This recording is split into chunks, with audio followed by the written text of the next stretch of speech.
आप अपने जीवन को विचार करके देखिए कि आपके करने से आज तक क्या हुआ है। कोई तुम्हारा मित्र नहीं है, यहां कोई तुम्हें सहयोग देने वाला नहीं। मान लीजिए भ्रमित हैं, इसलिए आपको लगता है आपके कोई दोस्त हैं, कोई आपके सहयोगी हैं, कोई आपके संरक्षक हैं। बिल्कुल नहीं। सच्ची मानिए उन पर बड़ी कृपा है जिनको पग पर धोखा मिलता है। दुनिया में लाखों का मेला जुड़ा, हंसा जब जब उड़ा। तो इस बात को पकड़ो ना यार। प्रभु से केवल एक ही प्रार्थना करो, यदि तो इस बात की पूर्ति प्रभु उसी समय प्रार्थना करते ही शुरू कर देते हैं।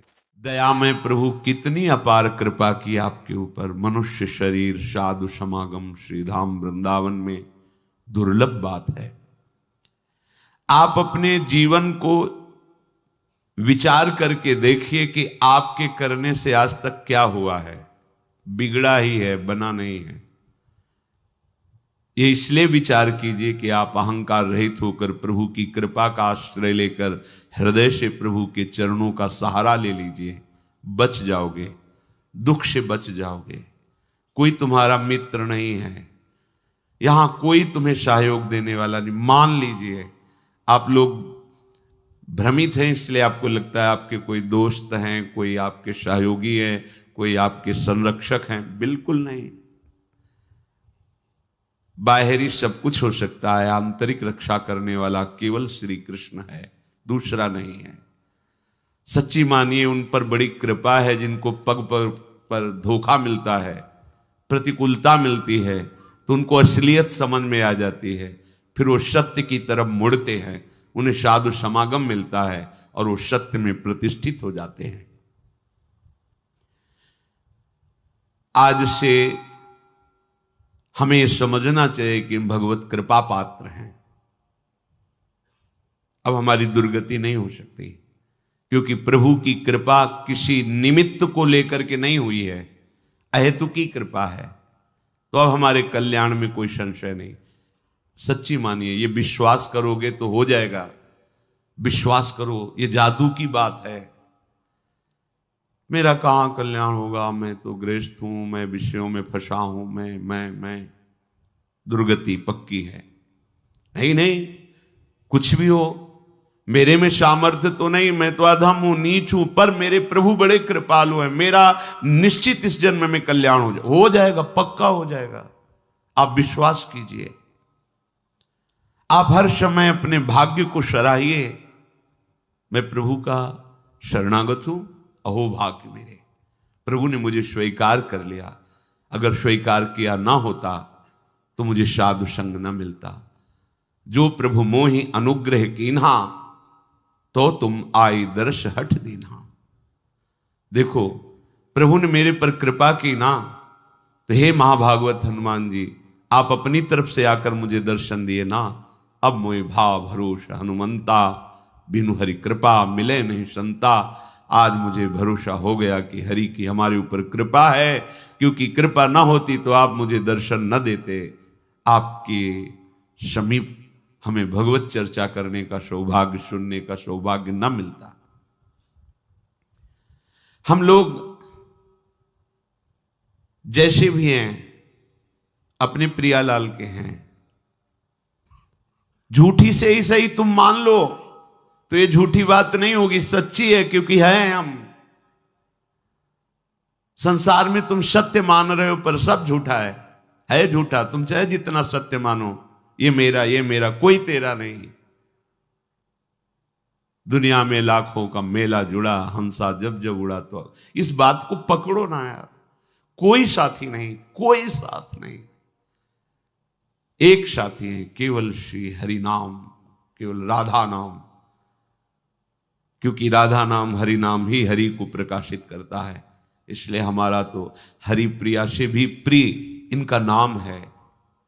इनसे भी ज्यादा महत्व इनके नाम में हमें देना है, क्योंकि नाम से ही इनका परिचय, नाम से ही हमारा संबंध दृढ़ होता है। झूठी भी हम मान ले कि हम प्रियालाल के हैं, तो झूठा नहीं होगा, वो सत्य, क्योंकि हम हैं उनके। आप झूठ से भी इच्छा करने लगो, इच्छा नहीं भगवत दर्शन की, पर झूठ से भी करने लगो, अब तो कल्याण हो जाए इसी जन्म में, अब तो प्रियालाल मिल जाए इसी जन्म में, वो मिल जाएंगे। झूठा खेल है सांचा होए, क्योंकि ये सांचा खेल है।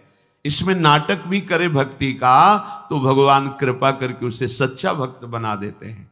बस आश्रय ले ले भगवान का। झूठा भी रोए, झूठा भी गाए, झूठा भी भाव से लगे, सच्चा भाव नहीं है, पर प्रभु देखते हैं ना कि मेरे में लगना चाहता है, मेरा आश्रय लिए, तो उसे सत्य भाव से युक्त कर देते हैं, उसकी भावना सत्य कर देते हैं। पूज्य श्री राधा बाबा कह रहे हैं, मेरा अनुभव है, संतों के अनुभव को समझना चाहिए। प्रभु से केवल एक ही प्रार्थना करो यदि, कि मुझे आपकी अखंड स्मृति प्राप्त हो, निरंतर भजन, आपसे प्रेम, तो प्रभु इस याचनाओं को कभी नहीं ठुकराते। आप एक प्रार्थना करें, मेरा भजन बन जाए प्रभु, निरंतर आपका भजन बने, आपकी स्मृति में मगन रहूं, आपके चरणों में प्रेम हो जाए, तो इस बात की पूर्ति प्रभु उसी समय प्रार्थना करते ही शुरू कर देते हैं। पर हम अज्ञानी इसलिए जान नहीं पाते। क्या? जब इस बात की पूर्ति में लगेंगे तो जहां जहां हमारी स्मृति, जहां जहां हमारा संबंध है, जहां जहां हमारा राग है, वो मिटाना शुरू करते हैं। तो फिर प्रश्न आ जाते हैं कि जब से भजन शुरू किया तब से विपत्तियां आ गई, लोग हमारे को प्रेम नहीं करते, वो नफरत की दृष्टि से देखते हैं, अमुक अमुक अमुक। ये वही तो हो रहा है जो आपने मांगा है। प्रभु से प्रेम करने के लिए हमें सर्वात्म वृत्ति चाहिए, और हमारी वृत्तियां फैली हैं, तो हमारे राग का वो नाश करके उन वृत्तियों को अपने में लगा रहे हैं, और वो भजन छोड़ देता है, वो सतमार्ग छोड़ देता है। कि जब से शुरू किया तब से घाटा, लोगों का अपमान, परिवार में कोई प्यार नहीं करता, और एक दो अगर पधार गए तो फिर तो और पुष्ट हो गया कि बड़ा अनिष्ट मार्ग है, भगवत मार्ग नहीं चलना। देखो, जब भगवान से तुम प्रेम मांगोगे तो प्रेम तभी होता है जब अनन्यता आती है। तो आप अनन्य बन नहीं पा रहे, तो आपको अनन्य बनाएंगे। वो अन्य का अपहरण करके ही तो अनन्य बना जाता है, और जब अन्य का अपहरण होने लगा तो आप चिल्लाने लगे, ये क्या, ये क्या, तो मांगा क्या था? हे प्रभु, निरंतर भजन हो, आपसे प्रेम हो, वही तो कर रहे हैं। नहीं, ये नहीं चाहिए, तो फिर मांगो संसार के भोग सामग्री, फिर ये बात नहीं आएगी, ये बात नहीं आएगी। संसार के भोग जन्म जन्मांतरों में कभी फिर कृपा होगी, तब यही होगी, तब यही कृपा होगी। कोई तुम्हें पूछने वाला नहीं रहेगा। भक्ति के मार्ग में जब चला जाता है तो भगवान सहयोग करके ऐसी स्थिति देते हैं कि कोई प्यार नहीं करता, सच्ची में कोई प्यार नहीं करता। जब आपके अंदर विवेक होगा और झांक के देखोगे तो उसकी स्वार्थ और वासना झलकती नजर आएगी, जो आपको कह रहा है मैं आपको बहुत प्यार करता हूं। जब जांच करके देखो तो उसका अपना सुख, उसका अपना स्वार्थ नजर आता है, प्यार नजर नहीं आता। प्यार होता है जिससे हम प्यार करते हैं, उसको सदैव सुख प्राप्त हो, कभी स्वप्न में भी दुख प्राप्त ना हो, ऐसा केवल भगवान, दूसरा कोई नहीं है। अन्य कामी यदि करे कृष्णेर भजन, कृष्ण तारे देन स्वचरण। कृष्ण कहें आमाय भजे, मांगे विषय सुख, अमृत छाण मांगे विष, यही बड़ मूर्ख। आम विज्ञ यही मूर्ख, विषय सुख केन, दिव तव चरण दिया विषय सुख भुलायु। जो अन्य कामना से हमारे प्रभु का भजन करते हैं, तो प्रभु कृपा करके उसे अपने चरणों में प्रेम देने की चेष्टा करते हैं। भक्तों का संग, नाम, गुण, कीर्तन आदि के द्वारा उसे आगे बढ़ाते हैं। प्रभु कहते हैं जो मेरा भजन कर विषय सुख मांगते हैं बड़े मूर्ख हैं, ये अमृत छाण कर विष मांग रहे हैं, कैसे इनको दूं? ये बड़ी मूर्खता है जो प्रभु का भजन करके संसार के धोखेबाज विषय मांगे, हम पद प्रतिष्ठा मांगे, हम ये अमृत छाण मांगे विष, यही बड़ मूर्ख, ये बड़ी मूर्खता है। अमृत छाण करके हम विषय सुख मांग रहे हैं। देखो, सबसे बड़ा पद इस सृष्टि में आज तक किसी को मिला है तो ध्रुव जी को मिला है। ध्रुव जी अटल पदवी को प्राप्त हुए। तो जब भगवान श्री हरि सामने आए और ध्रुव जी को वरदान दिया अटल पदवी का, तो ध्रुव के आंखों में आंसू आ गए और हृदय में जलन पैदा हो गई। ये मैंने क्या मांगा? ऐसे सौंदर्य माधुर्य निधि प्रभु के चरणों की सेवा ना मांगकर, इनका प्रेम ना मांग करके मैंने अटल पदवी मांगी। उसी समय उन्होंने प्रभु से प्रार्थना की कि हे अनंत, हे भगवान, त्वयि भगवत वासुदेवे मुहु निरंतरम भक्तिम प्रेम प्रवहताम सात्येन कुर्वताम अमलाशयानाम अमल आशयो एषाम ते अमलाशयाः निर्मलान्तः करणानाम महताम सताम प्रसंगः मे मम भूयात् एन भगवद गुण कथामृत पानमत्तः भवतो गुणानाम। हे प्रभु, मेरे से चूक हो गई। मेरे अंदर कामना थी कि मैं ऐसा पद प्राप्त करूंगा जो हमारे पिता और पितामह को भी नहीं है। प्रभु, ये चूक इसलिए हो गई कि बहुत काल तक आपके प्रेमी संतों का संग नहीं मिला। इसलिए हे अनंत, हे भगवान, भक्ति मुहु प्रवहताम त्वयि में प्रसंगो भूयाद अनंत महता ममलाशयानाम एनांजसोल्वण मुरु व्यसनम भवाब्धिम निश्चय भवद गुण कथामृत पानमत्तः। प्रभु, जो आपके नाम जप में, आपकी लीला कथा कहने सुनने में मत्त हैं, ऐसे अपने प्रेमी संतों का मुझे संग दे दो।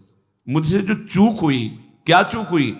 ये जो अटल पदवी मिली। देखो, जलन हो रही हृदय में कि मैंने अटल पदवी क्यों मांगी, प्रभु की दासता क्यों नहीं मांगी। अटल पदवी ऐसी कि सप्त ऋषि परिक्रमा करते हैं, सर्वश्रेष्ठ पद पर ध्रुव जी आज भी विराजमान है, पर उनको बड़ा दुख हुआ कि मैंने क्यों मांगा। सोचो, उस अटल पदवी पे अपने तो थोड़े थोड़े विषय मांग रहे हैं, उनको दुख हुआ कि मैंने दासत्व क्यों नहीं मांगा।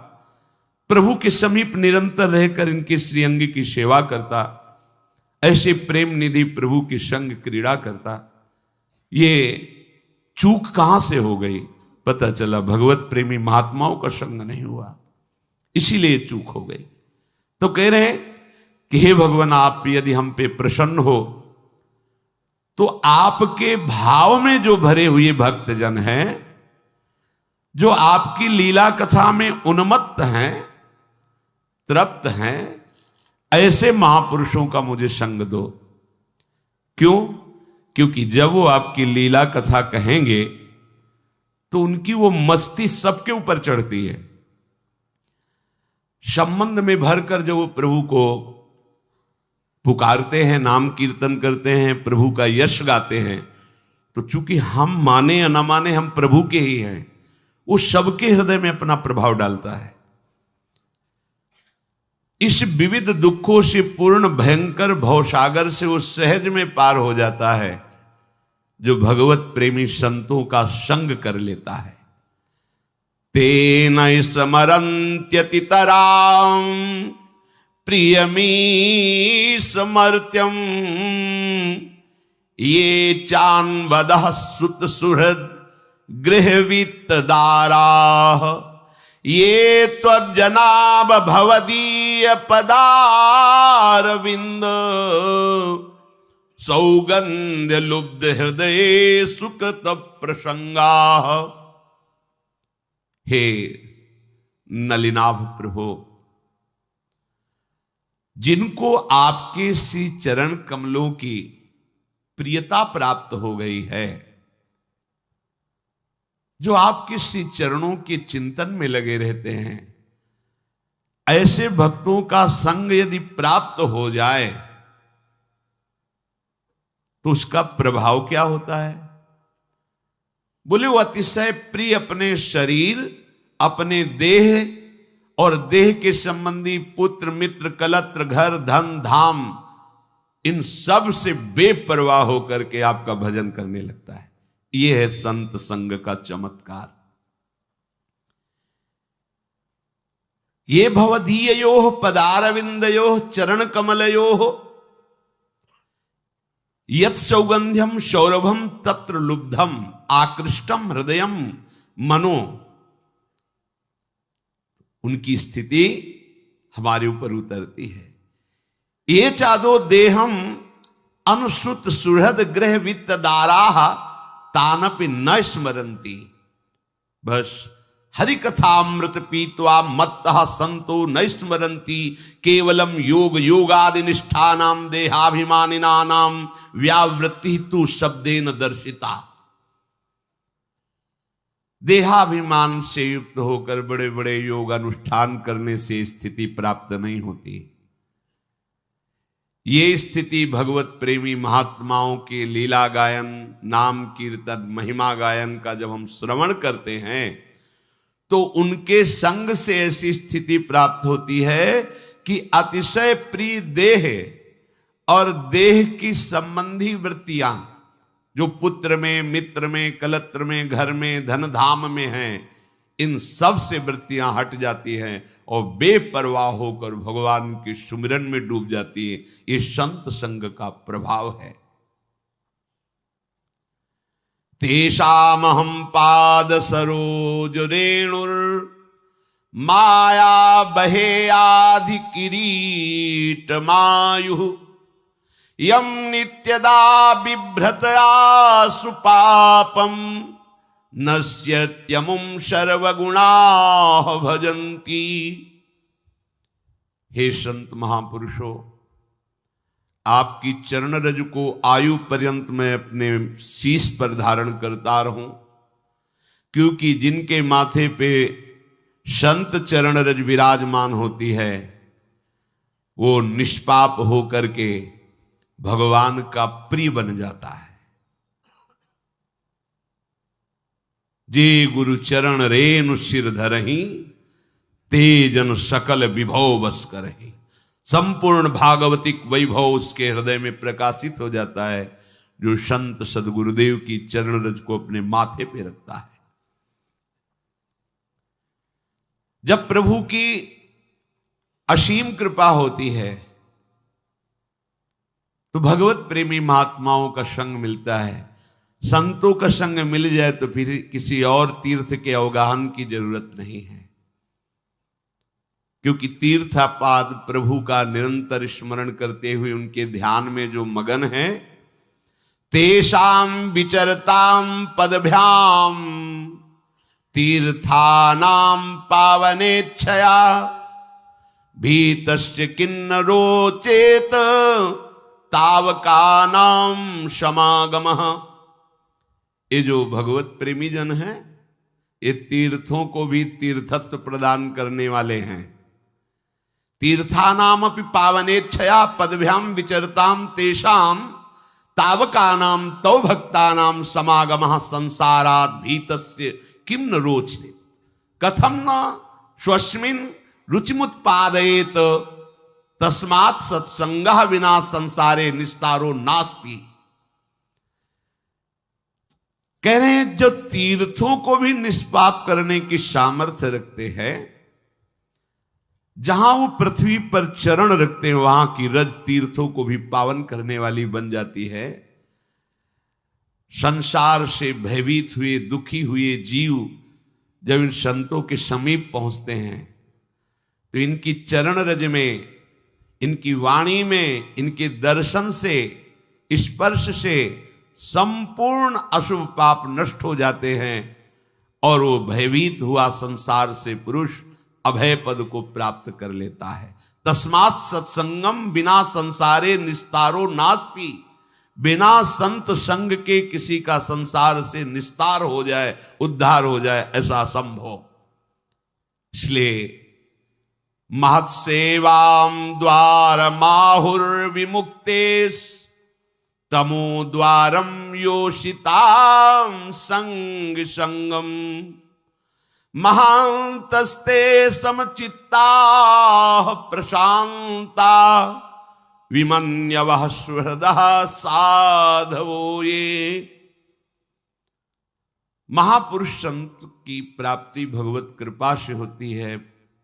बस उसका निर्वाह आपको करना है, निर्वाह उनकी आज्ञा का पालन, यही महत् सेवा है। महत् सेवाम द्वार माहुर विमुक्तिर, महापुरुषों की सेवा साक्षात मुक्ति पद है, अर्थात आपका निश्चित कल्याण हो गया। सेवा उनकी आज्ञा का पालन, जो महापुरुषों के संतों के संग में उनकी आज्ञा का पालन करते हैं वो मुक्त हैं, जीवन मुक्त हैं, इसी समय मुक्त हैं, ये अनुभव हो जाएगा। तमो द्वारम योषिताम संग संगम, पर सावधानी ये रखनी है कि जो केवल स्त्री संग को ही सुख समझते हैं, नाना प्रकार की भोगी वृत्तियों को ही सुख समझते हैं, ऐसे लोगों का संग त्याग दे, क्योंकि ये तमो द्वारम, ये साक्षात नरक का द्वार है। किसी एक माता बहन ने प्रश्न किया था कि शास्त्रों में स्त्री को नरक का द्वार कहा गया है, तो ऐसा क्यों कहा गया है? तो उसकी शास्त्रों की जो बात है उसको समझने के लिए हृदय की धरा चाहिए, भूमिका चाहिए, तो उस भाव को समझना है। जो स्त्री शरीर को भोग दृष्टि से देखता है उसके लिए कहा गया तुम साक्षात नरक के द्वार में खड़े हो, क्योंकि तुम अपराध कर रहे हो। स्त्री नरक का द्वार नहीं, स्त्री को तुमने भोग दृष्टि से देखा, ये नरक का द्वार हुआ, क्योंकि भगवान ने भी नरक के द्वार का वर्णन किया, कामा क्रोधा तथा लोभा। भगवान कह रहे काम क्रोध लोभ ये नरक के द्वार हैं। अर्थात तुमने काम दृष्टि से किसी भी माता बहन की तरफ जो भाव किया वो तुम्हें नरक ले जाएगा। उस वक्त शास्त्रों में जो शब्द लिखा हुआ उसको समझने के लिए हृदय की भूमिका चाहिए, पवित्रता चाहिए। आप लौकिक दृष्टि से नहीं समझ पाएंगे। जैसे यहां वर्णन है तमो द्वारम योषिताम संग संगम, जो केवल स्त्री भोग को ही सुख समझते हैं, जो नाना प्रकार की इंद्रियों की दुलार में लगे हुए हैं, ये नारकी पुरुष हैं। ऐसे पुरुषों का संग त्याग करके संत संग करें। संत संग कर रहे हैं और ये भी कर रहे हैं, लाभ नहीं मिलेगा, लाभ नहीं मिलेगा। हो सकता है संत संग का कम असर और कुसंग का बहुत ज्यादा असर हो जाए, क्योंकि हम देखते हैं 5 वर्ष सत्संग सुना और 5 मिनट कुसंग हो गया तो सारे सत्संग पे कुसंग पानी फेर देता है। ऐसा क्यों हुआ? इतना कमजोर सत्संग है? बोले नहीं, अभी तुम्हें 5 मिनट दिखाई दे रहा है कुसंग, लेकिन वो 50 अनंतों वर्षों से कुसंग में ही रहा है। थोड़ा समय सत्संग का मिला, सुधार की तरफ। सत्संग का मतलब चढ़ाई और कुसंग का मतलब फिसलना। फिसलने में कितनी देर लगती है? महल बनाने में समय लगता है, बुलडोजर लगा गिराओ, शाम तक सब गिर जाएगा। 5 वर्ष की सत्संग की चढ़ाई 5 मिनट में उतार के फेंक दिया कुसंग ने, क्योंकि फिसलन, सर से नीचे आ गए। ऊपर चढ़ने में प्रयास है, नीचे आने में प्रयास नहीं होता। पानी कहीं भी डालो नीचे जाता है। ऐसे हमारी वृत्तियां अधोगामी हैं, प्रकृति की तरफ आकर्षित होती है।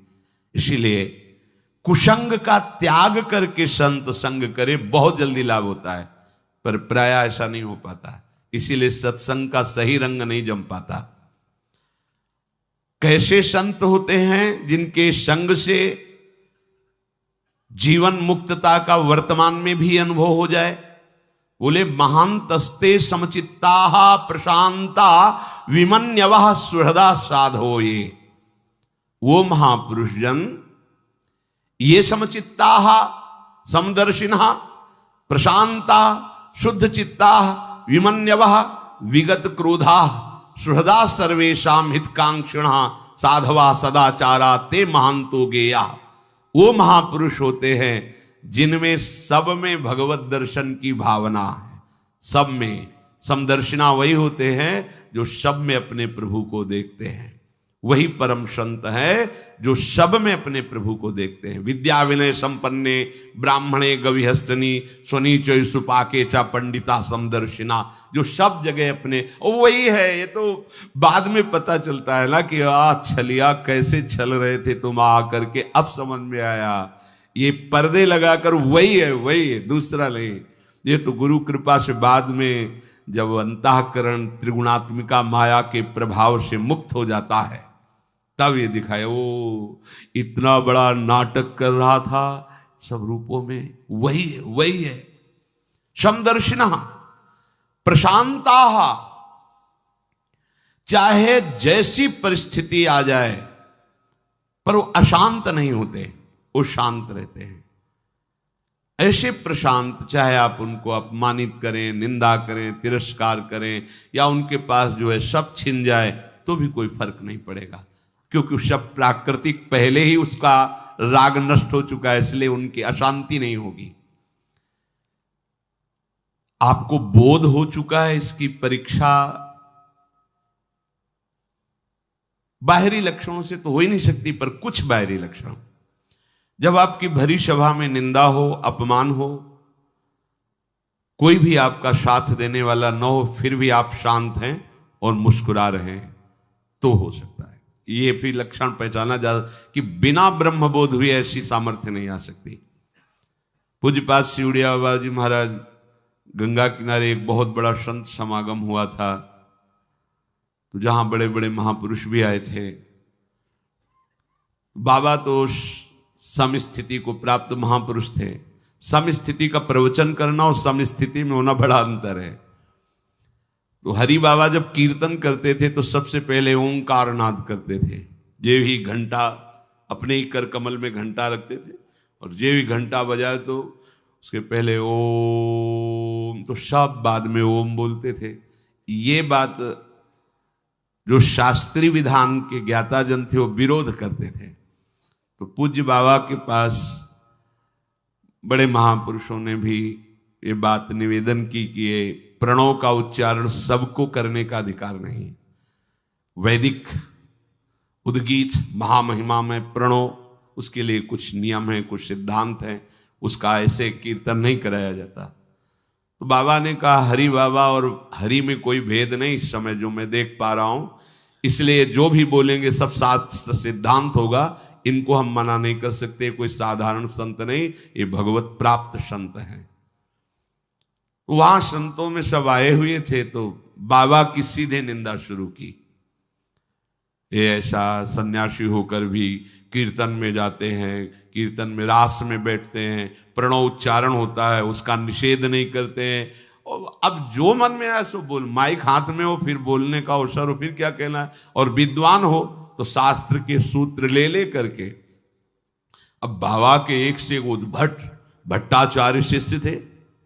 बाबा की जब निंदा कर तो सब, बाबा ने सबको शांत किया, सब शांत, चुप बैठो। आधा घंटे तक वो बोलते रहे, शांत हो गए। सभा विसर्जित हुई, बाबा अपनी कुटिया में गए तो जो उनके सब शिष्य थे बोले बाबा एक सेकंड में इसके मुंह बंद कर देंगे हम, ये शास्त्र के श्लोक बोलता है अभी एक से। बोले हाँ, यही हमारे संग का असर तुम पर हुआ है, यही असर हुआ है। तुम हमारा सत्संग सुनते हो, वाणी सुनते हो, देहाभिमान पुष्ट करने के लिए करते हो क्या? वो क्या बोले, वो जो बोल रहे सही बोल रहे हैं। उड़िया बाबा नाम का एक शरीर है ये, और उसकी वो निंदा कर रहे हैं। तो इसकी तो निंदा हम भी करते हैं, शास्त्र भी करते हैं। शरीर कोई बंद नहीं है, ये तो निंदनीय है। और जो उड़िया बाबा का स्वरूप है वो भी है, वो कभी अपनी आत्मा की निंदा कर नहीं सकता। तो जिसकी निंदा होती है उसी की निंदा हो रही। तुम लोगों ने क्या सीखा? सब शांत, कोई फर्क नहीं। ये आत्म स्वरूप, ये प्रशांत आत्मा। भगवान कह रहे कैसे संतों का संग वास्तव में वर्तमान में ही जीवन मुक्त कर देता है। बोले समचित्ताहा प्रशांताहा, प्रशांत, बड़ी से बड़ी द्वंद्व की स्थिति आने पर भी मंद मुस्कुराहट और आनंद होना चाहिए, क्योंकि ये सब मायाकृत है, इसमें कोई लाभ नहीं। कोई तुम्हारी निंदा करे तो तुम जल गए, इसका मतलब देह भाव में हो, तभी तो तुम्हें देह की निंदा से परेशानी हुई। आत्मा की कोई निंदा कर सकता है क्या? आत्मस्वरूप की, हमारे स्वरूप की कोई पहुंच है किसी के पास? तो निंदा क्या करेगा? जानता है नहीं तो क्या निंदा है? जानता है शरीर को, इसकी निंदा तो शास्त्र भी करते हैं। इसकी निंदा ही तो करके इससे राग रहित हुआ जाता है। अगर इसकी वंदना करेंगे तो इसमें राग बना रहेगा, राग बना रहेगा तो दुर्गति बनी रहेगी। इस शरीर ही तो दुर्गति का हेतु है। प्रशांत आत्मा, अभिमन्यवः, क्रोधहीन, कभी क्रोध ना आए। तो संतों में क्रोध क्यों नहीं आता? क्योंकि क्रोध की स्वयं सत्ता नहीं है, ये कामना से प्रकट होता है। अगर कामना है हमारी ये कि सब शांत बैठिए, समझिए, और अभी कोई हल्ला मचाने लगे तो अभी क्रोध आए, हे तुमको यहां का नियम पता है, शांत बैठना चाहिए, ऐसा अगर कोई भी कामना है तो क्रोध आने की संभावना है। क्रोध हम उसे ही कह सकते हैं जिसमें देह सुख को लेकर के कामना है। अगर भागवतिक कामना है और उसमें जो आता है वो अपने भजन की बचाव पक्ष या पुष्टता के लिए करता है। जैसे कोई साधक भजन कर बार बार आसपास कोई विक्षेप कर तो उसको अंदर जलन होगी। अब वो क्या करेगा, प्रार्थना करेगा या रो देगा, दो बातें हैं। उसका क्रोध प्रकट हुआ, पर वो क्रोध दो रूप में प्रकट हो। हम आपसे हाथ जोड़ते हैं, आप ऐसे बार बार विघ्न क्यों डाल रहे हैं, फिर भी नहीं माना तो रो देगा, प्रभु देख लो हमें बहुत कष्ट हो रहा है, मुझे संभालो। ये साधक की बात है, सिद्ध पुरुष को लाई वो उस समय और आनंदित होगा कि भगवान ने अवसर दिया अपनी वृत्ति को पहचानने के लिए। अब आनंदमय होकर के उसी स्थिति से निपट करके भजन में लगा हो, कोई